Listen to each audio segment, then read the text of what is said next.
Hello and welcome to the Wake Up Call podcast. This is part 2 of our 3-part discussion with Dr. Yoav Di-Capua about the history of modern Egypt. Dr. Di-Capua is an associate professor at the University of Texas at Austin. His research is focused on modern Egypt and modern Arab intellectual history.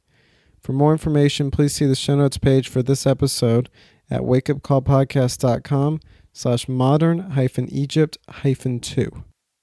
I want to go back to the period between 1919 and 1952 as we look at each one of these periods in more depth and detail. Can you talk a little bit about the role of the monarchy during that time? You had Fuad and Farouk in power. What role did the monarchy play in the context of Egyptian society and Egyptian government? And also, what role did Egypt play within the context of the greater Middle East at that time? Right. We'll start with the greater Middle East. Egypt at that point is busy with itself, really. It doesn't have a Middle Eastern role to play because the Middle East system, state system, is just beginning to emerge, with Iraq gaining its independence in 1932. So the inter-Arab state system is something that we begin to see in the late 40s, the 1948 war, and of course the 50s. At that point, all of these Arab states are struggling to establish themselves as nation states, either under European control or independently. Now, the monarchy is an interesting institution because under the Ottoman Empire, there were no independent monarchs. There is one sultan in Istanbul, and that's the major symbol for political and religious power in the empire. And what happened is that Egypt got to have a governor that the Ottomans did not appoint, but was able to, by sheer military force, to appoint himself. That was Mehmed Ali. And as long as Mehmed Ali, since 1805, is paying taxes to Istanbul, they did not mind that he's going to rule Egypt. Gradually, Mehmed Ali is able to transform his rule from basically that of a governor to a household regime and to a dynasty. And indeed, the history of Egypt until 1952, when the young king Farouk at the time is being deposed and sent to Italy, the history of Egypt from 1805 to 1952 is that in which there is a political system, but there is a monarch. The monarch was quite an absolute ruler until the British occupation. After that, the monarch has a symbolic rule. And after the 1919 revolution, when King Fuad ruled until his death in 1936, the role of the monarchy in the Egyptian constitution was actually quite problematic. The monarch is not the executive ruler. That's the prime minister. So it's the prime minister that orders the government where to invest, which policies to create, and so on. There is a legislature. The king has the ability to dismiss the parliament. He has the ability to nominate some delegates that might answer to him. And that's about it. He does not have actual sovereign power. And that reduced the monarchy, first of all, to a symbolic kind of level, but also to a monarch that doesn't want to be involved, like King Fuad. It left him only the ability to manipulate and to interfere in a way that is not constructive. And that was always a major creates a major hardship on the stability of the Egyptian political system. So you have the parliament, you have the government that comes out of the parliament, you have the monarch, and you have the British, who still, until 1936, control all the security and foreign relationship of Egypt, including a lot of the economic aspects of trade and taxation. And in that sense, it's a crippled democracy with two elements that participate in it that are not elected democratically, but can sidetrack the project. And this is the British and the king. And indeed, the king was seen as a disturbing element and as an institution that's meddling in the political affairs, again, in a way that is not constructive. And this is why a lot of Egyptians were happy to see the monarchy go in 1952. So one thing that we see internationally is a lot of times countries will ally themselves with nations that have similar political systems or similar values to their own. And since we've seen Egypt go through so many different phases, I have to ask, have their allies and enemies been shifting a lot throughout those different phases? How has the international community responded to all these internal changes within Egypt? Right, that's an excellent question, because indeed, you always have to find some system that is your ideal, something that you say, okay, I would like to be like that, or these are the people I'm talking to. And by implication, these are my enemies, as you said. And it's interesting because these, and we'll go over the list of ideal systems, ideal states, and so on that they've preferred over the decade. This also means that out of each kind of an attachment like this to an ideal project, it bears on the culture. And it's not simply a political and economic project or an international project. It is also, by implication, a cultural project that also dictates what would be the role of values in society. Where would these values come from? Would they come from Europe? Would they come from the Far East? Would they come from Africa? Would they come from Arab culture, from Islamic culture? And how much legitimacy they're going to enjoy. So in the first instance, that is until the British occupation, the last person who ruled Egypt before the British occupation, his name was Ismail. He was the grandson of Mehmed Ali, the founder of the dynasty. And for him, it was obvious that Egypt should be part of Europe, that the model for Egypt is Italy, especially Italy under the Risorgimento, the United Italy, or France. And that very little separates the Egyptians from the Europeans. It's hard for us to believe that was the case, but really the cultural belief that Egypt is part of Europe dominates Egyptian culture and thought to the 1940s, when it is eventually challenged by the Muslim Brotherhood and other elements. But that's the ideal. The ideal is to become French, to become Italian, even British. In that sense, you identify with the culture of the colonizer. It's a little bit of a Stockholm syndrome in that sense, that you identify with the culture of the political system or the state that actually represses you. You identify culturally with the colonizer. And that, of course, a paradox, creates a certain tension in the national project of independence. But that was the belief, just as Japan, that there is an ability also to close the gaps with the modernization project of Europe, that it's a matter of generations that separates them, not centuries, not a mentality, certainly not religion. And in that sense, the more they identify with Europe, they're not their enemies, but the more they detach themselves from the Ottoman Empire.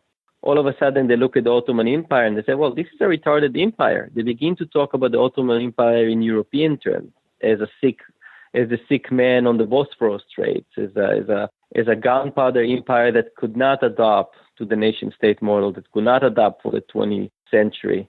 And they begin to see themselves as victims of the Ottomans in the sense that their Egyptianness was erased. Their Egyptianness, their nation-stateness is now projected back all the way to pharaonic times.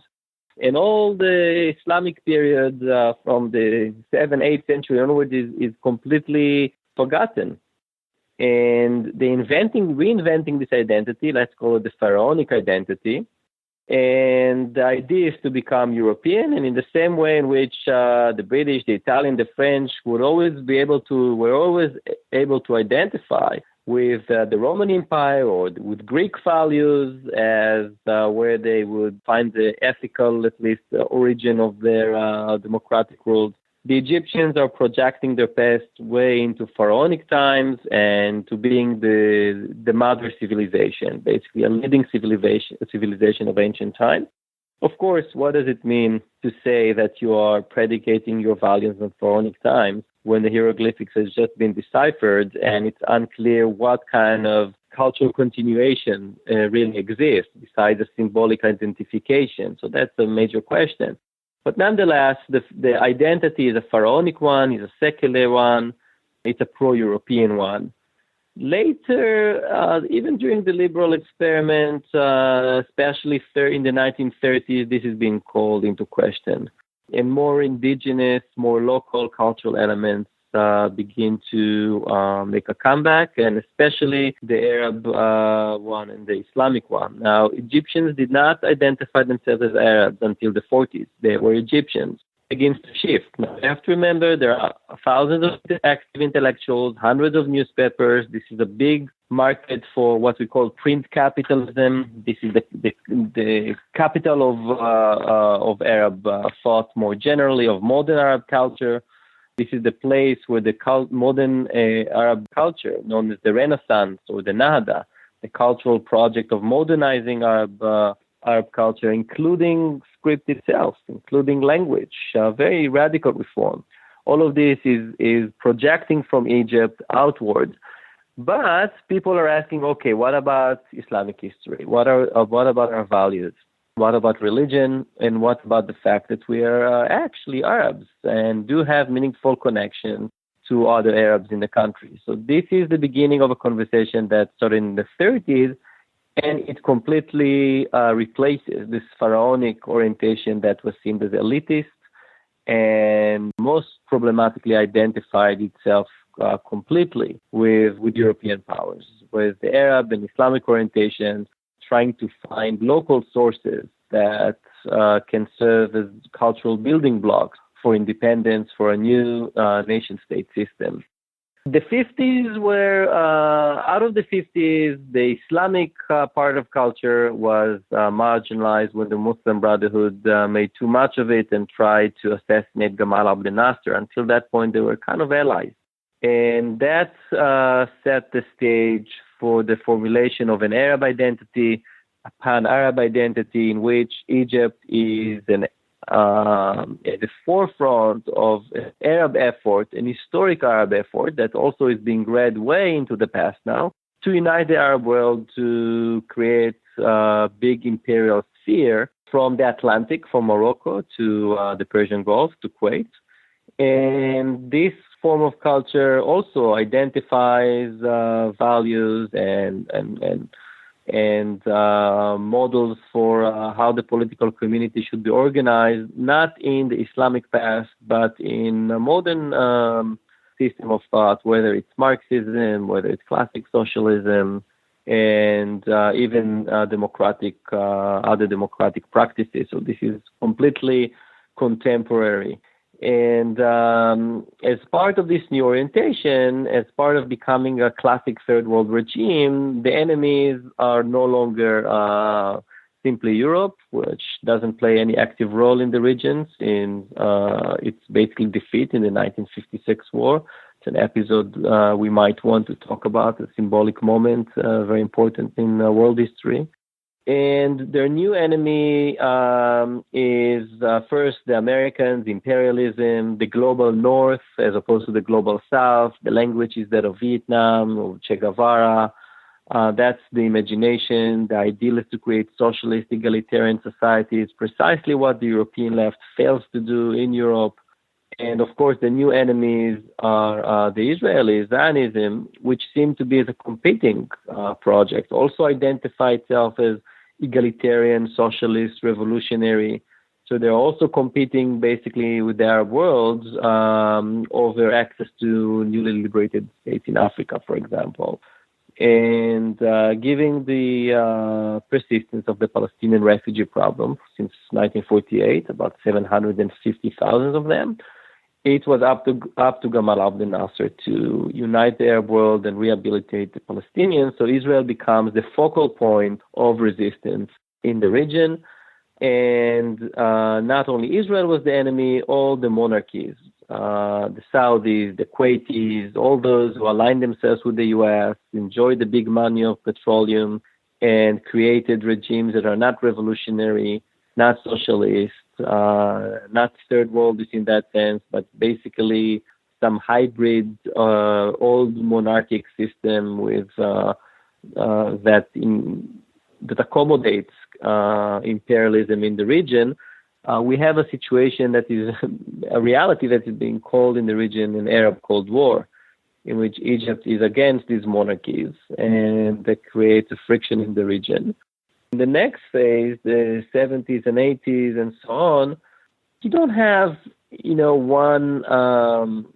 one enemy really to as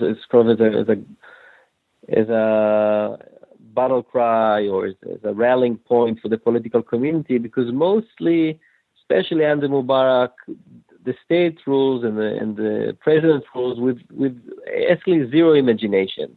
It is about maintaining order. It's about keeping the nose of most Egyptians a little bit above the waterline so they can exist, but not too much. And there is no vision. There is no, we are going to become like this. In fact, Mubarak would probably be the most boring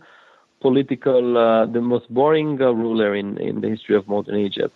His speeches are absolutely devoid of any vision, especially in comparison to Gamal Abdel Nasser, who was a very flamboyant, energetic, charismatic speaker who could sell a dream and could politically work towards the achievement of this dream, even though a failure might result in a failure. Well, if his goal was to be boring in order to not have any uprisings, I guess that kind of failed. For Mubarak. Yeah. Yes, indeed. I mean, this is an interesting system that Mubarak puts together, especially since the 90s, in which you ask yourself, what is the goal of the political community? What are we standing for? Is there one big value? Is there a certain sort of cultural project that comes out of it?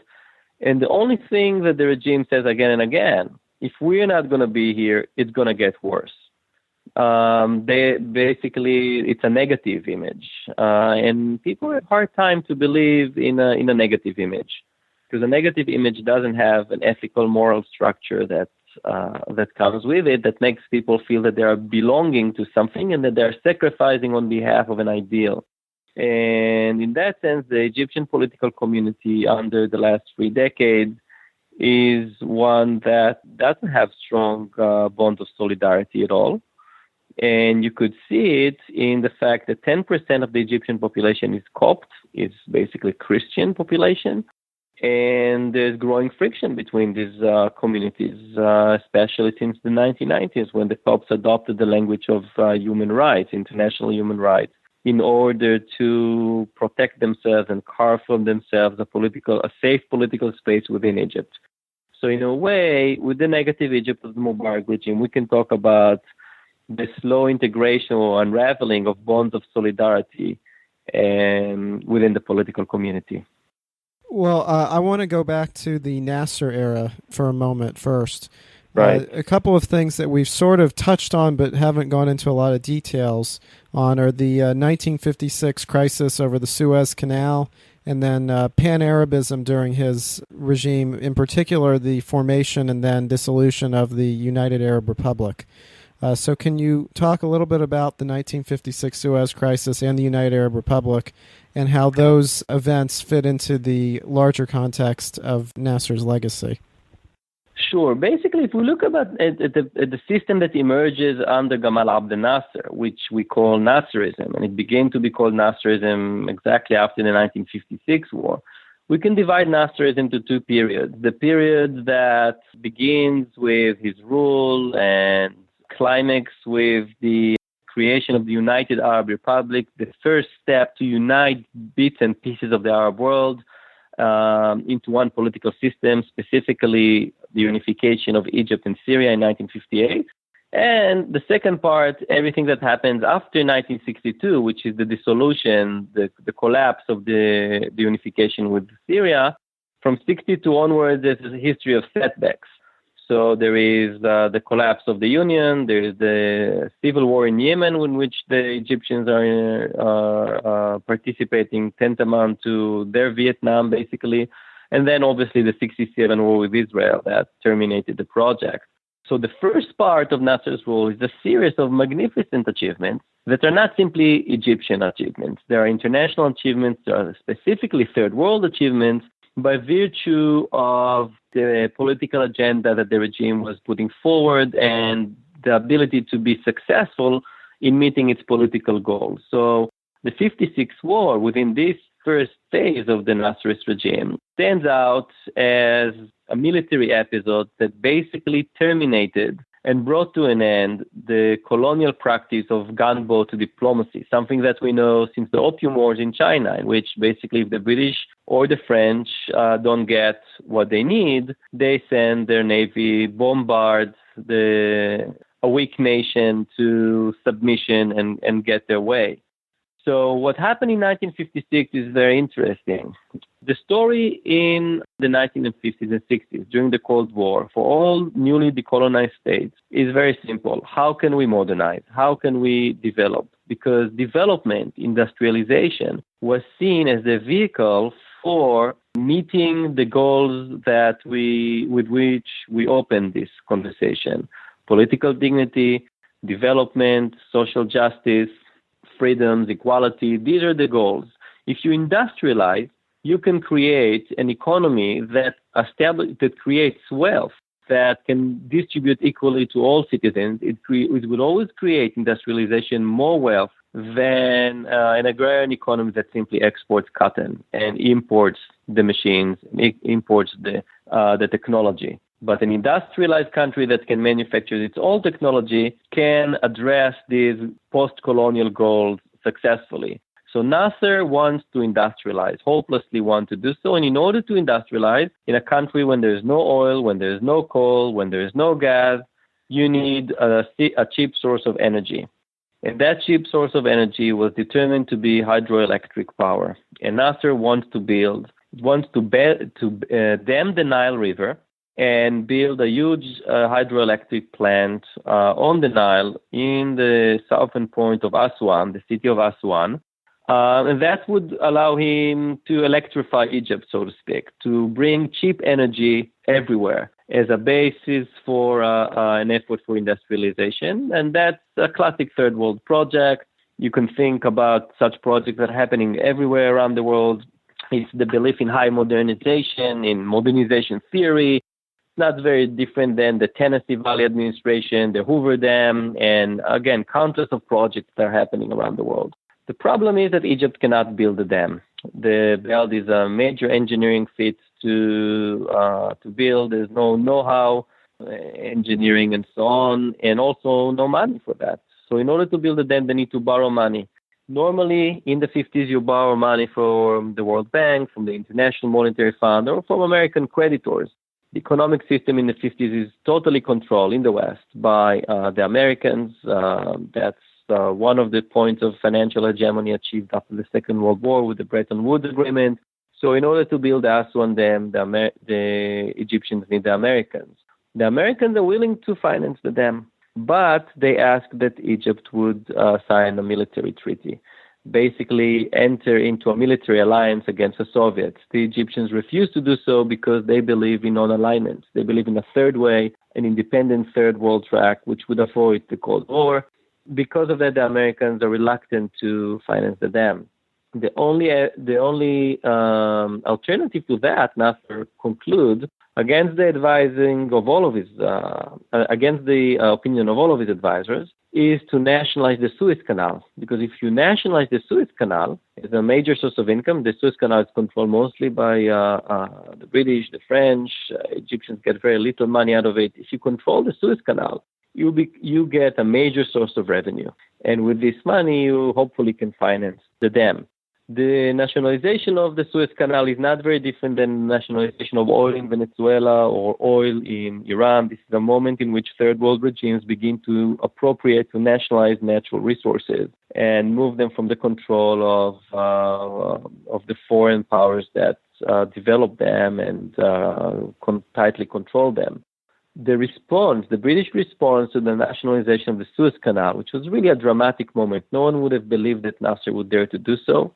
The British-French response was to bring the Israelis on board and go to war against Nasser. There was a war in which there was an excuse. The Israelis would attack the Egyptians, and the British and the French would come to separate the fighting forces, and in the process of separating them, would find themselves in the Suez Canal, occupying it. So, of course, it sounds very childish today, but that was the project. And indeed, the war begins. Egypt suffers major military losses in the Sinai Peninsula and in Egypt proper. The French and the British invade, massive bombardments of Egyptian installations. But the French and the British forgot to consult the superpowers. And this is we are in a new era now of superpower hegemony, and especially for the British and the French, who are part of NATO, not to inform the Americans is, of course, nothing but an insult, given the fact that at least the British are totally dependent on American economy. This is, of course, an impossibility on their part. The Soviets rushed to help the Egyptians, and even threatening of attacking France with nuclear weapons. And the result is that the British and the French and the Israelis have to withdraw, and Nasser gets the Suez Canal. The British, the Americans, and the Soviets forced the old colonial power to withdraw. And that basically defeat of gunboat diplomacy, of old colonial sort of way of doing business politically and internationally is being brought to a close. And that's one of the last moments in which the British Empire is basically stretching its military arm. It's a major defeat. And if you look at it from a Middle East perspective, here you have someone who's 5 years old or something, defeating the British Empire, no less, bringing old colonialism to an end and reinstating Egyptian sovereignty. That, of course, was a major inspiration to dozens of countries around the world. So that's the first triumph of Nasser, and by virtue of this triumph, it becomes Nasserism. It becomes a movement. The second one is the attempt to move forward with this project, even though there's still no economic policy. There's nothing distinctive economically and socially that we can call Nasserism. There's no distinctive policy. But the idea was now to unite the Arab world and fight the monarchies, fight the reactionaries, fight countries like Iraq, whose political elite and its monarch are aligned with the British and the Americans, who did sign a military treaty with them. And that battle is partly successful. The efforts to depose the Iraqi monarchy in 1958 are successful, and it seems that the Egyptians got what they wanted. That even brings a military intervention of the Marines landing in Beirut to defend the Lebanese political system from similar fate and the Jordanian monarchy from a similar fate. So these are the high moments of Nasser, in which Nasser really became an international icon and very powerful player in what was known at the time as Third World politics. Thank you for listening to this episode of the Wake Up Call podcast. If you would like to listen to more episodes, please subscribe, rate, and review the show on iTunes, or subscribe on Stitcher, and check out our website at wakeupcallpodcast.com. There you will find show notes pages and comment sections dedicated to the show. You can also email us at contact@wakeupcallpodcast.com if you're interested in being interviewed for the show or have any other suggestions. Thank you.